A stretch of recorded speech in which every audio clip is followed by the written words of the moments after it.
A1C, your blood sugar check, you want to go and do a body fat analysis. Now, the cheapest way is like bioimpedance. Some of you guys have done that at the gym. A more accurate way is DEXA. At the resort, we used to use BodPod, which is like thousands of dollars of equipment. But the point is that know how much you have here, because this directly affects your metabolism. It affects how inflammatory your fat is. With the diabetes piece, I just want to say how you eat does matter. You can have genes for diabetes and still stay out of that range of diabetes. And I'm the first to know I had gestational diabetes 3 years ago. So I got to be a diabetic for 4 months, and I learned a lot. So if you want to learn more about diabetes, how to control your blood sugar, definitely follow me on YouTube. I love wearing CGMs. If anyone's ever worn one, I use biofeedback a lot with my clients to like really dial in their eating. That, I just filmed a YouTube video on that. It's coming out in 1 month. But I'll give you, I guess, the first tip is insulin resistance, so blood sugar, we just talked about. The other thing with belly fat is if you aren't experimenting with fasting, cold exposure, or exercise, those are 3 strategies before you go and get the prescription of Wegovy. You should go and do those things first. So I can talk about medications. If you mistake I see women and men, but a lot of women make is not managing their stress and not getting enough sleep. How many of you know that you can actually lose weight by improving sleep? Yeah. How many of you have ever gained weight, and weight is just a marker of inflammation, how many of you actually gain weight because of stress, and you know it? Yes. I have so many people at the clinic, they're like, I do everything right and nothing's working. And I'm like, okay, how are you sleeping? How's your stress levels? And their stress levels is through the roof.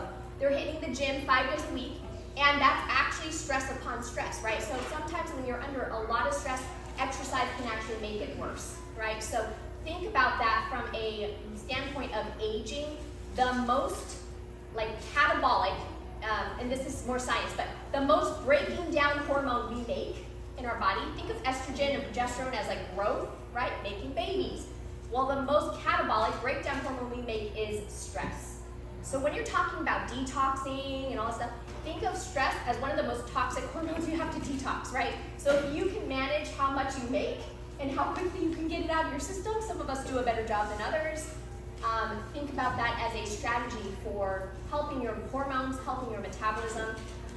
I'll just share one brief thing. I love a doctor named Sarah Gottfried. She's a good friend of mine. If you want to read some hormone books written by hormone doctors, she's written a lot.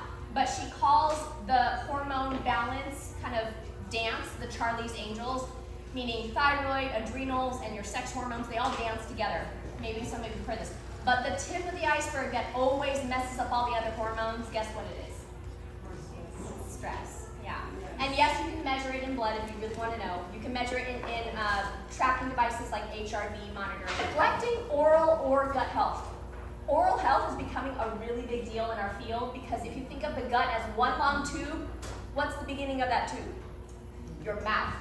And I know a lot of us did not go see doctors or dentists during COVID, but do not skip your dental appointments. Think of that as an anti-aging strategy because inflammation starting in the mouth, they have found in arteries and also setting us up for dementia. So oral health is huge, gut health as well. I could go on, but we need to treat our gut like our best friend and give it a lot of TLC.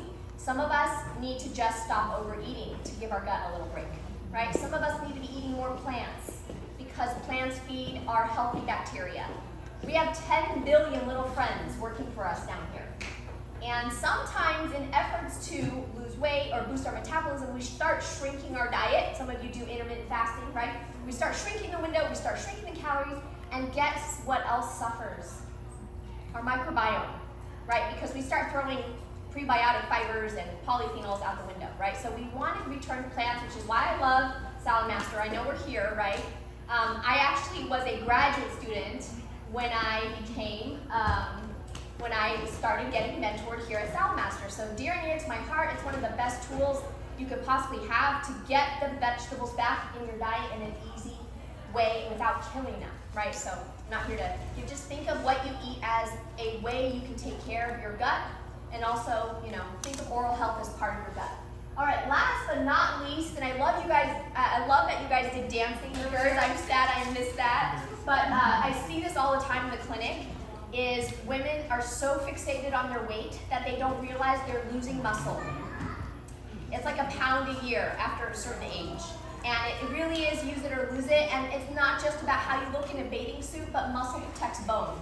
Muscle is our most metabolically active tissue. So if you don't have muscle, you are signing up for frailty and disability down the road, right? Muscles also help us with balance coordination in some ways, right? So injury prevention. So for all of the above reasons, I'm not a fitness trainer, but when you do your in-body scan, your bioimpedance scan to check how much fat you have, also